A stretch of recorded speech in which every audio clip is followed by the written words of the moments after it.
നമ്മുടെ സംഖ്യകൾ തന്നെ മുൻകാല വീഡിയോകൾ എടുത്താൽ അറിയാം. സുരേഷ് ഗോപി ഒരു ഷോയിൽ പറയുന്നത് അദ്ദേഹം പോർക്ക് തിന്നില്ല, ബീഫ് ഇഷ്ടമാണ് കഴിക്കുമെന്ന്. ഒരു ഷോയ്ക്ക് വേണ്ടി സൂറിക്കിൽ പോയിട്ട് അവിടെ ബീഫും പോർക്കും മാത്രമേ ഉള്ളൂ. പോർക്ക് തുടർന്ന് പ്രശ്നമില്ല, ബീഫ് അല്ലെങ്കിൽ പിന്നെ കുറച്ച് ഇലകളൊക്കെ കഴിക്കേണ്ടി വരും. അത് എന്റെ ടേസ്റ്റ് ബഡ്സ് ചിലപ്പോ എനിക്ക് കർമ്മത്തെ അടിയ തരുന്നത്. ബീഫ് 4 ദിവസം കഴിച്ചതിന്റെ ഒരു ആരോണാണ്. അല്ലെങ്കിൽ ഞങ്ങൾ ആരും കഴിക്കാറില്ല. ഈ ഇടയ്ക്ക് അദ്ദേഹം ബീഫ് കഴിക്കുമെന്ന് വിരങ്ങം സോഷ്യൽ മീഡിയയിൽ ഞാൻ കണ്ടിരുന്നു.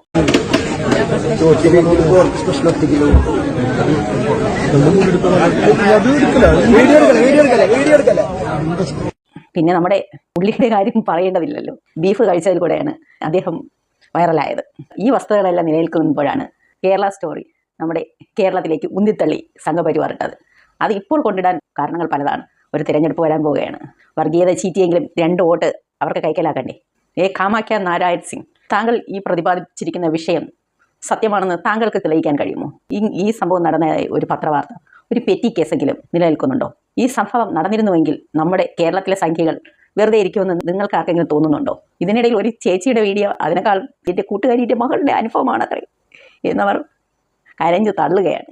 സംഖ്യകൾ അവരോടൊന്ന് അഭിനയിക്കാൻ പറഞ്ഞു, പക്ഷേ അവർ അത് ജീവിച്ച് കാണിക്കുകയാണ് ചെയ്തത്. അവരെ സമ്മതിക്കണം കേട്ടോ. അവർക്കായിരിക്കണം അടുത്ത അവാർഡ് കൊടുക്കാനുള്ളത്. ഇതൊരു സ്റ്റോറി അല്ല, എന്റെ ഫ്രണ്ടിന്റെ മോളുടെ സ്റ്റോറിയാണ്. എനിക്ക് അനുഭവമുള്ളതാണ്. എനിക്ക് കണ്ടിട്ട് സഹിക്കാൻ പറ്റിയില്ല. അതുകൊണ്ട് ഇത് മാക്സിമം പബ്ലിസിറ്റി കൊടുക്കണം. ഇനിയത്തെ കാലത്ത് എല്ലാ പെൺകുട്ടികളും ഇത് അറിഞ്ഞിരിക്കണം. വിദ്വേഷത്തിന്റെ വിഷം ചീറ്റി കേരള സ്റ്റോറി 1 അവാർഡുകൾ കിട്ടിയിരുന്നു. ഇത്രയ്ക്ക് അധപ്പതിച്ചു പോയോ അവാർഡ് നിശ്ചയിക്കുന്ന ജൂറി? അവരെല്ലാം സംഘപരിവാറിന്റെ കയ്യിൽ വെറും കളിപ്പാവകളാണ്. ഇത് കേരളമാണ്. കേരളം മതമൈത്രിയുടെ ഉദാഹരണമാണ് എന്നും എപ്പോഴും. അതിലേക്ക് നിങ്ങൾ എത്ര വർഗീയ വിഷം ചീറ്റിയാലും ഏൽക്കുകയില്ല. രാഖി രാമായണം തലയിൽ മുണ്ടിട്ട് ബീഫ് കഴിക്കാൻ വരുന്ന സംഖ്യകളുള്ള കേരളത്തിലാണ് ഇവൻ്റെയൊക്കെ ഒരു ബീഫ് നിരോധനവും ഇവൻ്റെയൊക്കെ ഒരു കേരള സ്റ്റോറി. ഇന്ന് ഇന്ത്യക്ക് ബീഫ് കയറ്റുമതിയിൽ 2ാം സ്ഥാനമുണ്ട്.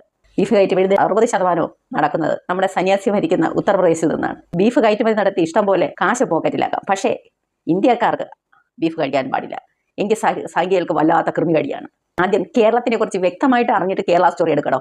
അല്ലാതെ ചില ഇട്ടിക്കട്ടപ്പന്മാരുടെ സ്ഥാപിത താല്പര്യങ്ങൾക്ക് വേണ്ടി തനിക്കൊക്കെ ജൽപ്പനങ്ങളിൽ തോന്നുന്ന കാര്യങ്ങളല്ല കേരള സ്റ്റോറിയാക്കി മാറ്റേണ്ടത്. അത് തൻ്റെയൊക്കെ വീട്ടിലെ സ്റ്റോറിയാക്കി അവിടുത്തെ നിലവറയിൽ അങ്ങ് പൂട്ടി വച്ചേച്ചാൽ മതി.